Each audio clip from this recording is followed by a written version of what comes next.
जनाब, आज का ये नुमाइंदा इजलास Pir Panchal Chenab Valley United Front के बैनर के ज़ेर एहतमाम मुनक्कद किया गया, जिसमें दोनों खिता जात के जो नुमाइंदा लोग हैं, जो इस फोरम से जुड़े हुए लोग हैं, उन्होंने आज का इस इजलास में बड़ी सैर हासिल गुफ्तगू की। हमने यूनानिमसली जो यहाँ पे आज डिसाइड हुआ 5 अगस्त 2019 के बाद जिस तरीके से एक कॉमनल एजेंडा को आगे बढ़ाने के लिए आए दिन ऐसे फरामीन, ऐसे तुगलकी फरमान रियासत पे नाफिज किए जा रहे हैं, जिनका सिर्फ और सिर्फ मकसद ये है कि रियासत को फ़िरका वाराना बुनियादों पर बांटना और यहाँ पे ज़ात बरादरी के नाम पर बांटना, यहाँ की तशख़्ख़ुस को, यहाँ के वसाइल को लताड़ना, यहाँ के वसाइल को दो हाथों से लूटना।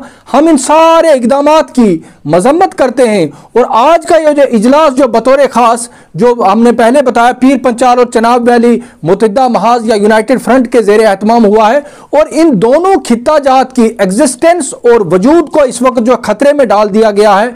कहीं डीलिमिटेशन के नाम पर इन दोनों खिता जात की बंदरबांट की जा रही है, जो तारीखी कॉन्स्टिट्यूंसीज हैं उनको मस्क किया जा रहा है या मिटाया जा रहा है, और इस तरीके से इसको बांटा गया है कि इसकी कोई पहचान बाकी ना रहे। इसके साथ साथ इन दोनों खिता जात और बतौर खास चनाब वैली खिता जो है, उसके वसाइल को जो है दो हाथों से लूटा जा रहा है। हमारे आबी वसाइल जो है, उससे जो है शमाली भारत की कई रियासतें उससे रोशन हो रही हैं, उससे सनतें चल रही हैं, लेकिन हमारे ये इलाका जात, हमारे दोनों खिता जात जो हैं, आज भी घुप अंधेरे में डूबे हुए हैं। और इसी तरीके से हम समझते हैं कि 5 अगस्त 2019 के बाद जिस तरीके से भारत सरकार ने पूरे जम्मू कश्मीर को ऑन सेल कर दिया है, बांटा जा रहा, बेचा जा रहा है यहाँ पे मल्टीनेशनल्स के यहाँ, हमारे वसाइल को, हमारे जॉब्स को, हमारे लैंड राइट्स को जो है दो हाथों से लूटा जा रहा है। तो हमारे इन आबी वसाइल के अलावा हमारे चनाब वैली खिता में जो है जिप्सम है, नीलम है, बहुत सारी बेशकीमत मादनियात हैं, मिनरल्स हैं, ज़ेर ज़मीन जो हमारे ज़खायर हैं, वो मल्टीनेशनल कंपनीज को उनके ठेके दिए जा रहे हैं।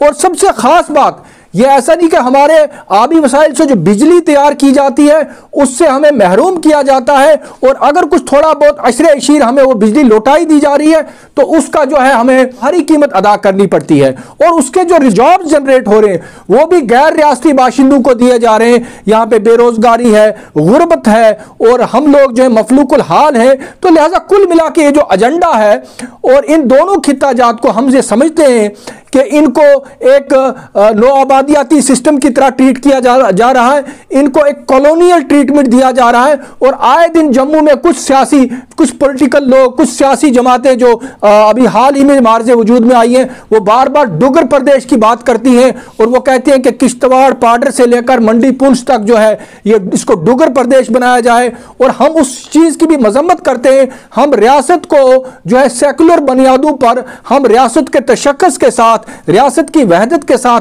किसी तरह का कॉम्प्रोमाइज जो उसकी मजम्मत करते हैं। हम चाहते हैं कि रियासत मुत्तहिद रहे। तो मेरे साथ बहरहाल यहाँ पे कई नामी ग्रामी शख्सियात हैं, काजी गुलाम मोहम्मद साहब हैं, हमारे मंडी से शाह मोहम्मद साहब हैं, हमारे पॉलिटिकल एक्टिविस्ट तौसीफ साबरी साहब हैं, अब्दुल जब्बार हजाम साहब हैं, जाहिद रहमतुल्लाह साहब हैं, और इस फोरम के सरपरस्त आला former member parliament Sheikh Abdul Rahman sahab हैं, और हमारे चनाब वैली के बहुत बड़े पॉलिटिकल एक्टिविस्ट अमरचंद भगत जी हमारे बीच में हैं, मोहम्मद शफी जलाल साहब हैं, हाजी मोहम्मद आजम मीलू साहब हैं, चौधरी शब्बीर साहब हैं, हाजी अब्दुल रशीद गेदरमत साहब हैं, और याकूब बेग साहब हैं, और हमारे मोहम्मद इकबाल मीर साहब हैं, मोहम्मद यूसुफ लोन साहब हैं। तो इस तरह और भी लोग जो हमारे साथ आज के इस नुमाइंदा इजलास में मौजूद थे, तो मैं अर्ज़ कर चुका हूँ। तो इसके बाद हमारे सरपरस्त आला जनाब शेख अब्दुल रहमान साहब 2 मिनट के लिए अपने तासुरात आपके सामने रखेंगे।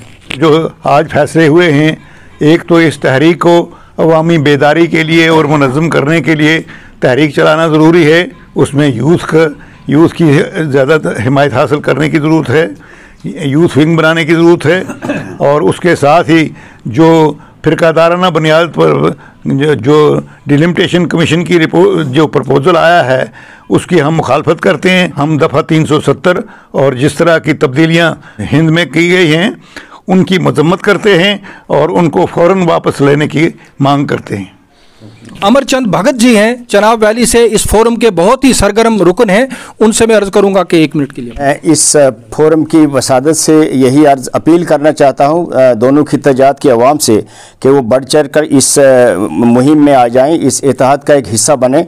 बिलखसूस जो हमारे नौजवान तबका है, जैसे हमारे जनाब शेख साहब ने फरमाया, और ये जो तंजीम बनने जा रही है इसका अभी ये इसकी पैदाइश हो रही है। ये किसी फिरके के खिलाफ नहीं है, किसी इलाके के खिलाफ नहीं है, किसी पार्टी के खिलाफ नहीं है। हम कानूनी एक जमहूरी हिसाब से एक नई तंजीम लाना चाहते हैं, क्योंकि हम मजलूम लोग हैं दोनों खित्ता जात के, और हम चाहते हैं कि आने वाली जो नस्लें हैं वो भी हमारी तरह मजलूम ना रहें। इसलिए मेरी फिर एक मोदबाना गुजारिश है पूरी आवाम के साथ, बिलखसूस चनाब वैली और खित्ता चनाब के नौजवानों और दीगर आवाम के साथ, पीर पंचाल के साथ, कि वो बढ़ चढ़ कर आगे आ जाएं, इस बात को समझें, आगे काम करें। हम शाना बशाना उनके साथ रहेंगे। बहुत बहुत शुक्रिया। इसके साथ ही मैं पीर पंचाल और चनाब वैली से आए हुए तमाम मुंदबीन का दिल की अमीक तरीन गहराइयों से शुक्रिया अदा करता हूं। आप लोगों का बहुत बहुत शुक्रिया, और आइंदा जो भी इजलास होगा उसका आपको प्रोग्राम दिया जाएगा।